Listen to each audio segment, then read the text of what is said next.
Hey folks, it's me again, Magnus with CompactDrums.com and Wallopus Drum Wrap. We have reached episode number 5, and in this episode we're going to cover wrapping the old-fashioned way, full adhesion with contact cement, which I haven't really done a video of before. I've only done videos of wrapping the seam bonded way with double adhesive tape, but today we're going to wrap a really simple and very safe way of wrapping with the full adhesion contact cement. The wrap we're using is this Wallopus Monte Carlo walnut, seen here, and I've already finished the floor tom so that you guys would see what we're up to here. We're also going to be making ISO gaskets, our own homemade ISO gaskets. And we're going to install the hardware. And I already did, like I said, the 14-inch floor tom. And today we're going to do this on the 10-inch rack tom. So, for you viewers that know me, you know I'm a big proponent of just wrapping the seam bonded method because it's very safe, very simple, and straightforward. And at least my ears aren't sensitive enough to tell a difference between wrapping it like that or doing the quote-unquote proper wrapping with full adhesion across everything. Anyway, in this video I'm going to show you a really safe way of doing the full adhesion. And I say safe because the one risk with the full adhesion is because you're using contact cement. Contact cement isn't called contact cement for a reason. When those surfaces make contact, that's a point of no return. So if you didn't align it perfectly straight before you make contact, that's it. It's not going to get straight. You have to tear it off, which means you might destroy the shell, you might destroy the wrap, or either way it's going to be extremely inconvenient, if not a small disaster. So I'm going to show you a very safe way of wrapping, fully adhering the wrap to the shell using contact cement. And to start out, when I do that, well, first, of course, as usual, I'm going to figure out where the seam is going to be. And in this case, this tom is going to sit something like this, which means I probably want the seam over here. So I'm going to put the seam right here. Now, this might look like, hey, what are you doing, man? I thought you were going to do it with contact cement, the full adhesion method. Don't worry, I am. But I play it very safe when I do that. So first, we're going to line up the wrap and clamp it in place, just the way I do when I wrap with the seam bonded method. Exactly the same way. So of course, before I do this, I've gone ahead and trimmed the wrap, both the height of it and the length of it, so that we have about a ½ inch of overlap, and we've got about a ¼ inch of cut back on each side. So all I'm doing right now is aligning the wrap. And the other thing you want to go ahead and do before you wrap is to give the back side of the wrap. I don't think this is really necessary, but it can't hurt. I mean, we're going for a permanent installation here, so why not do it right the first time? Give the back side of the wrap a quick abrasion with some sandpaper. Doesn't really matter what grit, maybe, I don't know, 200, 150, 100, doesn't really matter. We just want to sort of scuff up the backside a little bit to give it a better adhesion. And you can do the same on the shell too. I'm not doing it on the shell in this case because since we sealed this shell with enamel is a wonderful primer for contact cement or just about anything else. So now that we know the wrap is already properly aligned and ready to go like this, this wrap is called Wallopus Monte Carlo Walnut, and I think it's absolutely fabulous. So here's another new thing in this episode. Before, I've made some videos showing how to install our drum wrap, like I said, with the seam bonded method, and I've always used the flexible variety of our wrap. So today I'm using the traditional, little bit stiffer variety of our wrap for no other reason than to show some different varieties while I'm at it making this video anyway. So now I've got it aligned. What I'm going to do is I'm going to move these two clamps down to here, these are the two clamps in the beginning of our job. And I'm going to take the two clamps at the end of our job and move them down to here. And then I'm going to allow this to fold out like that. Once we folded that out, we can go ahead and brush on contact cement. Any crappy old brush will do. Or if you use spray on, then that's fine too, or whatever contact cement you're using. One nice thing about our drum wrap, Wallopus drum wrap, you don't have to use the water-based contact cement. You can use any contact cement with our wrap. It does not matter. So we're going to go ahead and just brush it onto the leading edge of the wrap like that, and on the corresponding, I'm going to actually mark where I am on the shell by doing that, and then let it fall off. And we're going to brush a nice thin coat on the corresponding section of the drum shell.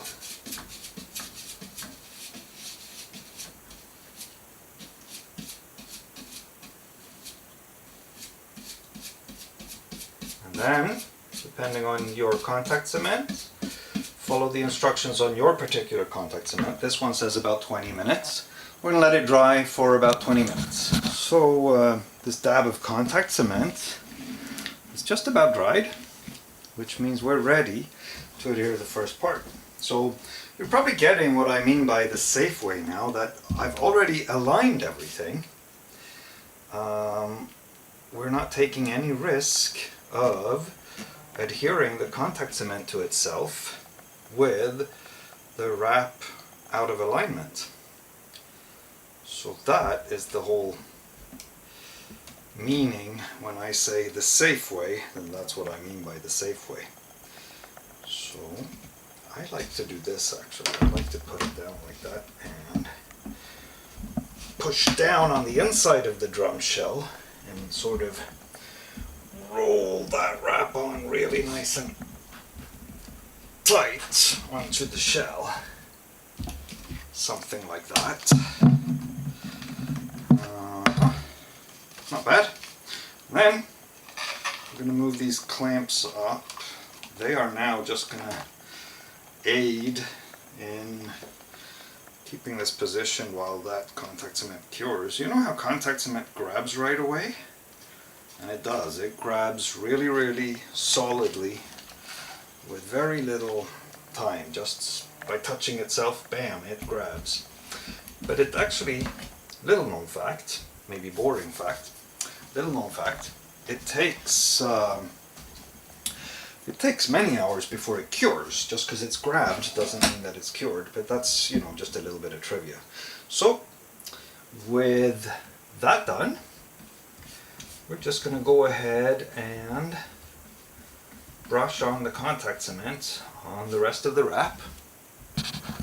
Alright, so the contact cement has dried enough that we can go ahead and make contact. So just like before, I like to sort of roll the shell fairly hard down onto the wrap like this. I just push down like this while I go.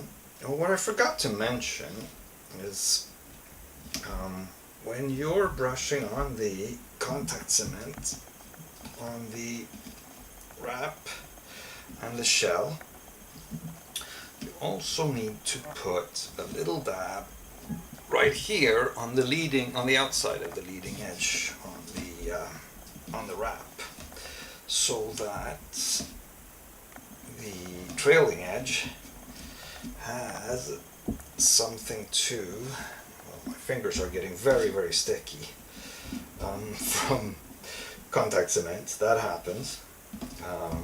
I might not have waited quite long enough because I don't think it's supposed to stick to your fingers, but I'm sure it's fine. And when we get around, we can remove these two clamps. They're going to get in the way.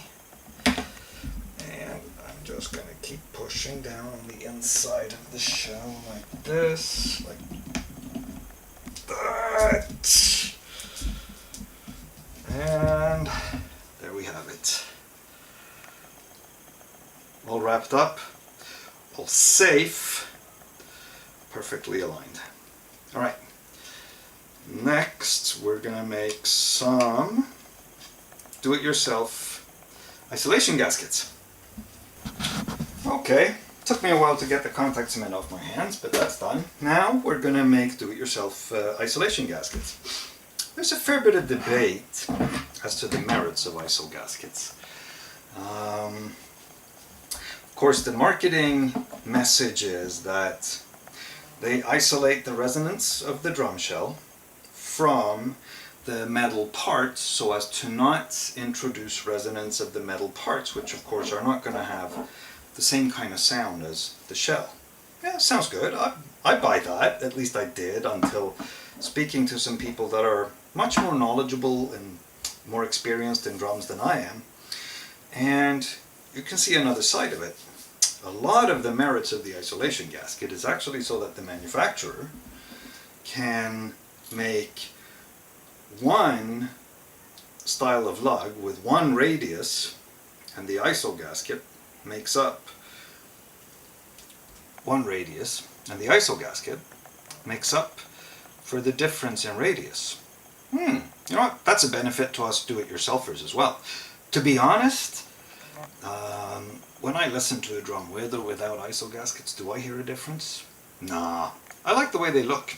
That's especially when you have a light color finish and then you get a nice contrast between the light finish, like this white, and then a black surround around the bright chrome. I kind of just like the way that looks. I will say though that I think that, I'm going to talk about this while I go ahead and get started because it's all self-explanatory. I don't really need to explain what I'm doing. While my ears aren't sensitive enough to really hear a difference when it comes to the toms and the bass drum, possibly I do believe that I can hear a difference with the snare drum, and for that reason I don't actually put ISO gaskets on my snare drums. ISO gaskets may have the benefit that the manufacturers market to us of isolating, not introducing resonance from lugs, other metal parts, etc.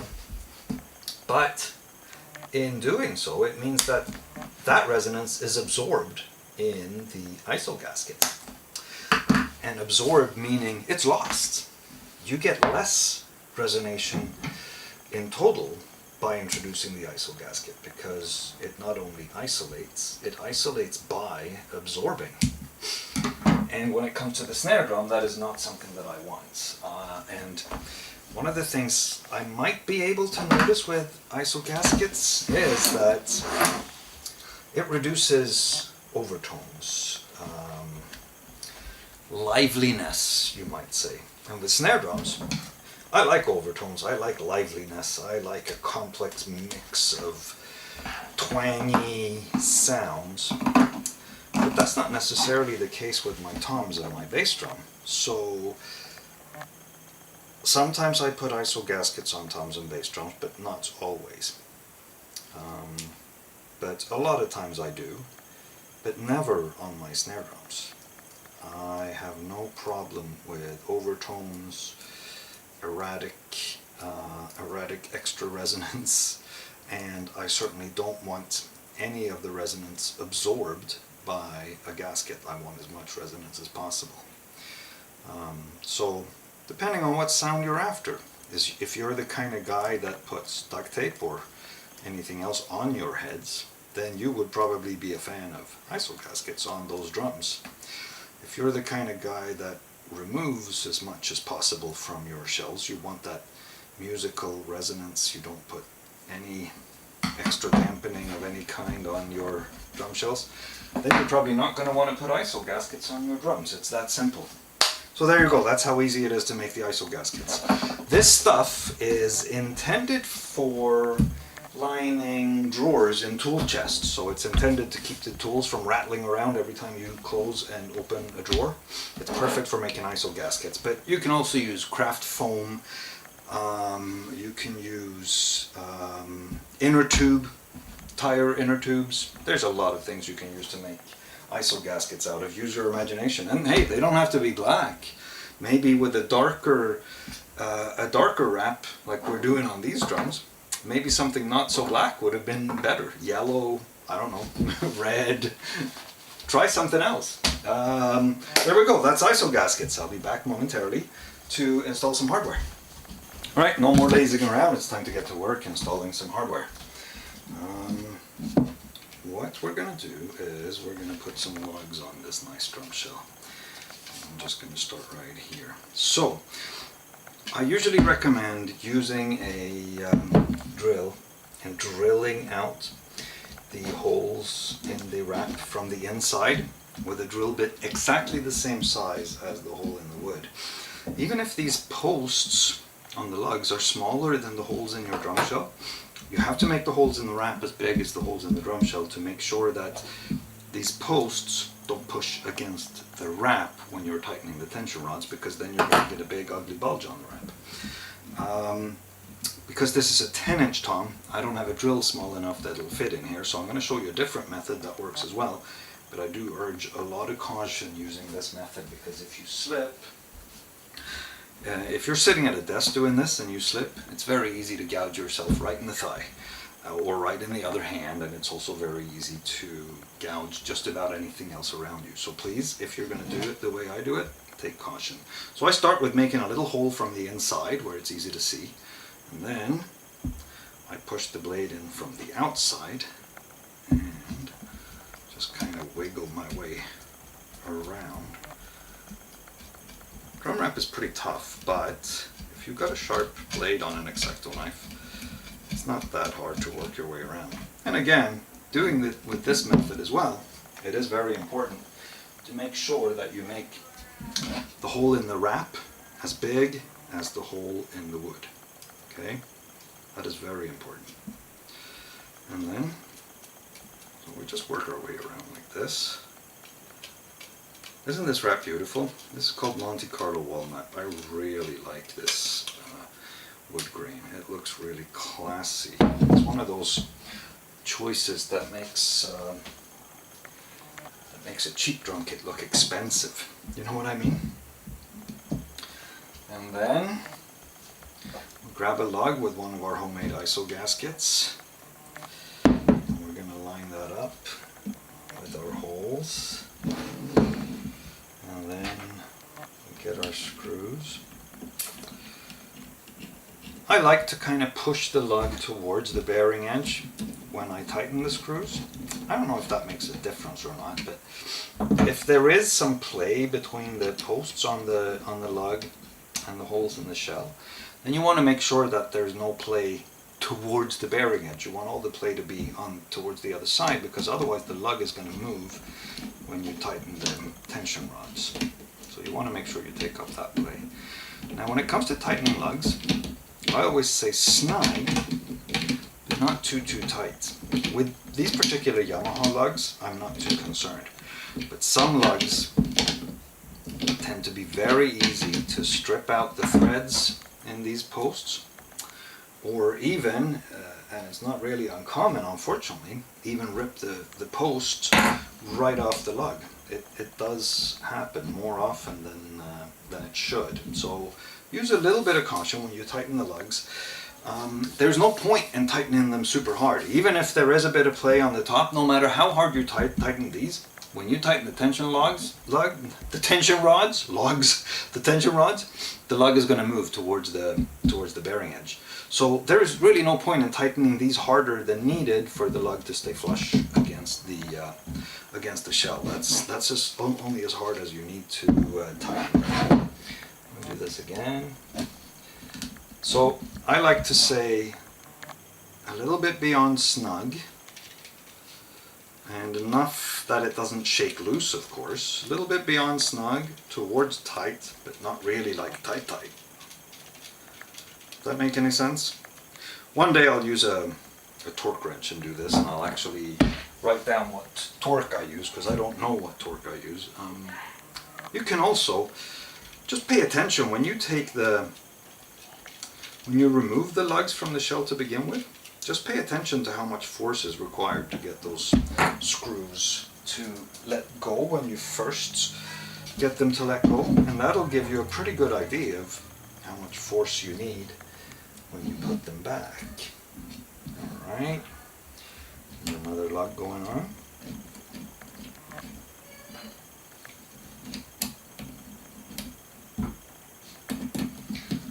Most of the time a Phillips head screwdriver works really good for this, but I find that when the lug screws also have a hex head, I like using a bit like this. In this case with the Yamahas it's 7 millimeters. And then just take it past snug towards tight, but not all the way to really, really tight. I'm using my thumb and my index finger to tighten, and I could still tighten beyond what I've done with just my thumb and my index finger. That's all it takes. It doesn't need to be any tighter than that. How's my vintage Sonor style looking? Not too bad, huh? I think that'll turn out really good. I still haven't found an 8-inch to use as the 8-inch, but as you can see here, it's obvious that this was necessary. And when I make an 8-inch, which is going to be half an inch shallower than this, they're really going to overlap each other. So this was a necessary thing to do, unless I was going to go with some little single point lugs that I have laying around, but I've saved them up for another project. I hope this episode was helpful and interesting and informative. We will be back shortly with some final assembly in the next episode coming out in the next few days. Thanks for joining in.